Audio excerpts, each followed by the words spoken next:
सभी को नमस्कार। मैं आज आपको करवा चौथ व्रत कथा की चौथी कहानी सुनाने जा रहा हूँ। बंडा भैया की कथा आइए सुनते हैं।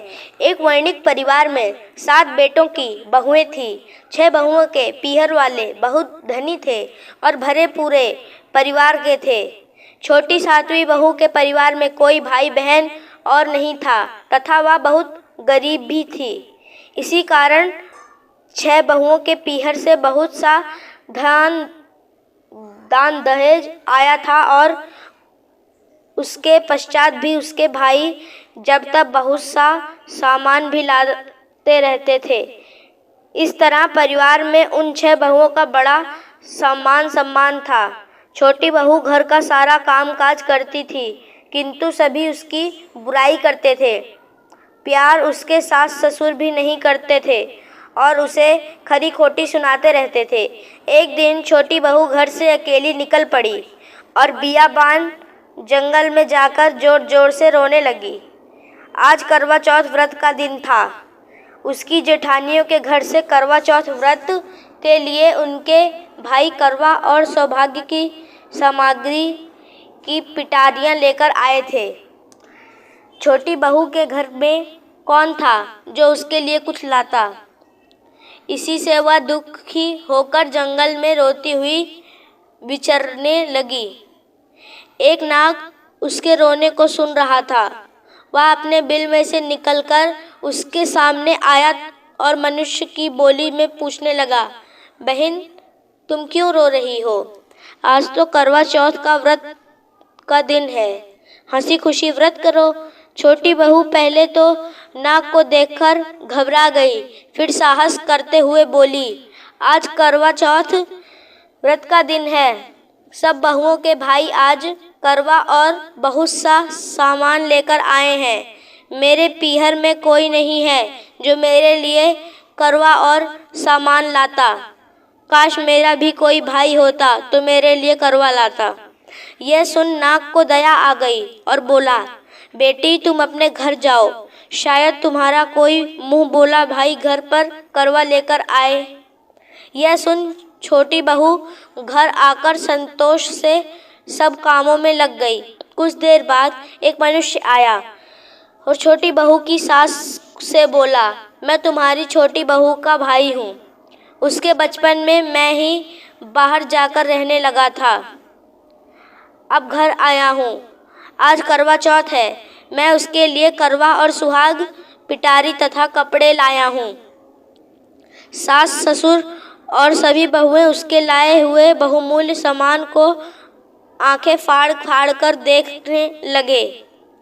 वह इतना सामान और इतना बेशकीमती। छोटी बहू ने प्रसन्न होकर अपने भाई का सत्कार किया और सास ससुर ने भी उसको प्रेम से भोजन आदि कराकर विश्राम करने को कहा। करवा चौथ का व्रत हंसी खुशी हो गया। अगले दिन छोटी बहू का भाई उसकी सास से बोला, माता जी मैं बहन को कुछ दिन घर ले जाकर रखूँगा, आप इसे मेरे साथ भेज दें। सास ने उसे प्रसन्नता पूर्वक उस भाई के साथ भेज दिया। वह मनुष्य रूप में नागों का राजा था। वह उसे ससुराल से अपने महल में लेकर आया और बोला, बहन तुम जितना दिन रह सको यहाँ हंसी खुशी रहो, अपनी इच्छा अनुसार खाओ पियो और सारे महलों में मर्जी हो वहाँ घूमो, लेकिन यह ध्यान रखना कि सामने वाली नांद की ढक्कन उठाकर कुछ देखना नहीं। छोटी बहू भाई के महल में आराम से रह रही थी। एक दिन जब भाई कहीं गया था तो उसने नांद का ढक्कन उठाकर देखने का विचार किया। उसने सूने महल में नांद के ढक्कन को उठाया तो उसे उसमें नाग के बच्चे इधर उधर खेलते कूदते घूमते मिले। जब उसे किसी के आने का आभास हुआ तो उसने जल्दी से उस ढक्कन को रख दिया। जल्दी में ढक्कन रखने से एक नाग के बच्चे की पूंछ ढक्कन पर पड़ गई और वह पूंछ कट गई। शाम को नाग भैया आए। बहन ने सच बात कहकर अपनी गलती मनाते हुए भाई से क्षमा मांगी। नाग भैया ने उसे क्षमा कर दिया।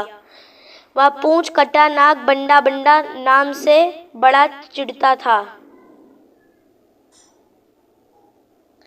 उसने एक दिन नागिन माँ से पूछा उसकी पूंछ कैसे कटी। जब उसे मालूम हुआ कि बहन ने नाद का ढक्कन जल्दी जल्दी में रख दिया था तो उसकी पूंछ कट गई। बंडा बोला, मैं उससे बदला लूंगा, मैं कुछ नहीं जानता। माँ ने उसे समझाया कि यह गलती से हुआ था, जानकर तो नहीं किया था। बंडा बोला, यह मैं नहीं जानता, मैं उससे जरूर बदला लूंगा। एक दिन बंडा अपनी बहन के घर चुपचाप पहुंचकर छिप गया। वह अवसर की ताक में था कि उसे काट कर घायल करे। कमरे में जहां बंडा छिपा था और छोटी बहू बैठी थी, वहीं उसकी सास आई और बातों ही बातों में उसने बहू से पूछा, बहू तुझे सबसे प्यारा भाई कौन लगता है? बहू ने तुरंत प्रसन्न होकर कहा, माताजी मुझे तो बंडा भैया सबसे प्यारा लगता है। बंडा यह बात सुन रहा था। वह सोचने लगा, मुझे धिक्कार है जो मैं अपनी बहन को जानबूझकर काटने आया था। वह वहां से चुपचाप लौटने लगा कि तभी उसे याद आया कि कल करवा चौथ का व्रत होने वाला है।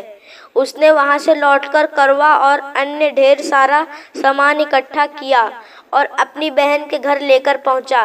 बहन और सास ने उसका बहुत प्यार से स्वागत सत्कार किया। जब वह अपने घर पहुंचा तो माँ ने पूछा, क्या तुमने अपनी बहन से बदला ले लिया?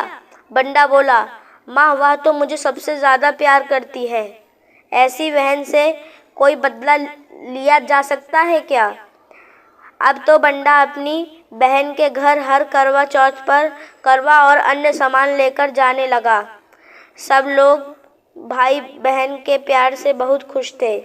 हे करवा चौथ माता, तुमने छोटी बहू के जैसे दुख के दिन फेरे, उसी तरह अपने अन्य व्रत करने वाली माता बहनों को दुख से दूर रखना और सुहागिनों को उनका सुहाग अक्षय कर उनको सब प्रकार से संतानों सहित सुख संपत्ति प्रदान करना।